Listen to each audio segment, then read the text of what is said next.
lane, wrong place, wrong time. Yeah, Ryan got in the back of Jeremy Clements, was locked up in the rears, and just then spun off of that situation after getting in the back of Jeremy Clements. Kyle's on pit road, but I feel like right now, caution coming out, with this many laps to go, everyone's okay to stay out. I mean, there's no play. You kind of made your bet. Yeah, you're right now. Like we know with Sieg and Eckes. I mean, we heard from Christian's crew chief. He's like, no, we're staying out right now. So I think we know the plan for all these guys and what they plan to do. Alex Yachts was committed. He was. He sold it well, didn't he? And I'm sure he sold at an even higher level than Christian Eckes when they made the play. You can't win the championship at Talladega, but you sure can lose it. The NASCAR Xfinity Series, live next Saturday at 3 Eastern, 12 Pacific on the CW. Talk so much about the history and tradition of Rockingham and the legends they've delivered here. Jeff Gordon, late 90s. That was a familiar scene, huh? Seeing that car in victory lane anywhere. Yeah. Your buddy, Matt Kenseth? Yeah, this was a great race.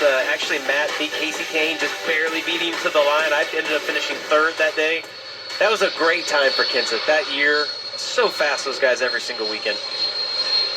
I remember watching it from school. You were like 6. Yeah.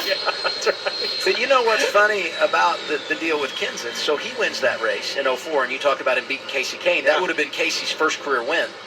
If you rewind to the end of 2003, Bill Elliott got his final career victory. Both were driving the 9 car. Play-by-play / historian, Adam Alexander. Hey, Austin Green and strategist comes down and pits here. But we knew they were going to have to make another pit stop because they were way behind when you talk about the strategy they were on. But, hey, I say this. There's no doubt they can go the distance.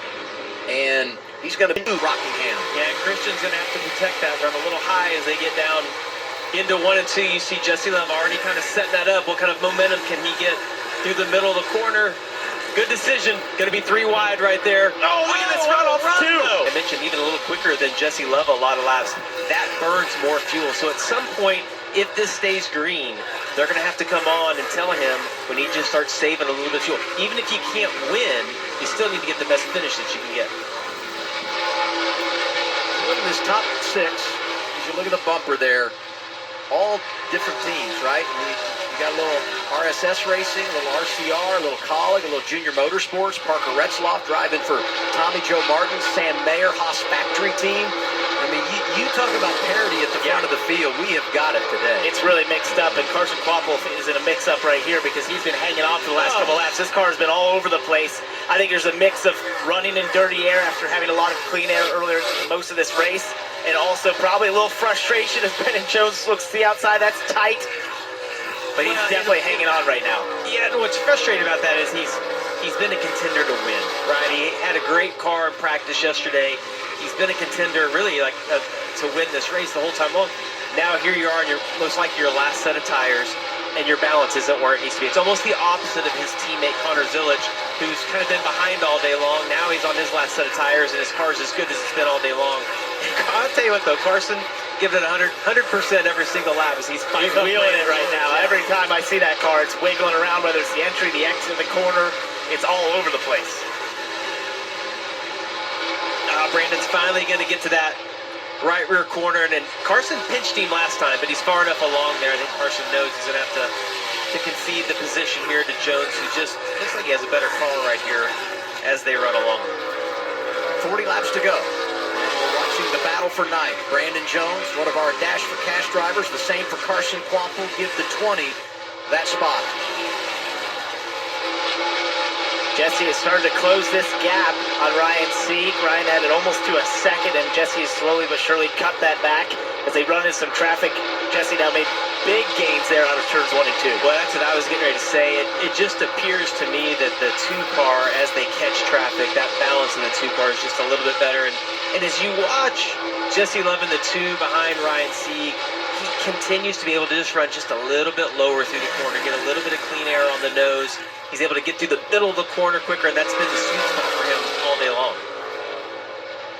You saw in the bumper there, the drivers in the top 5 and how many career victories they have. We've documented Ryan Sieg trying to win for the first time in his career. Jesse Love, 2 wins.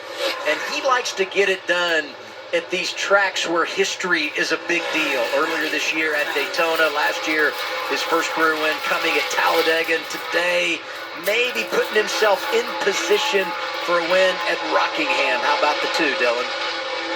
They've actually been a little bit loose the last couple of runs, but Danny Stockman, the crew chief, said it'll come to you, and think it is as he starts to reel in the 39 car for the lead. Also, they are 7 laps short on fuel. They pitted on lap 160.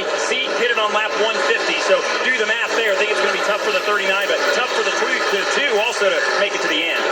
Yeah, the 2 has to hope is that he can get out front and then kind of manage the race. And if you know the 39 is going to be that short, you're really not even going to have to worry about racing him if he's 10 laps shorter than what you are on fuel.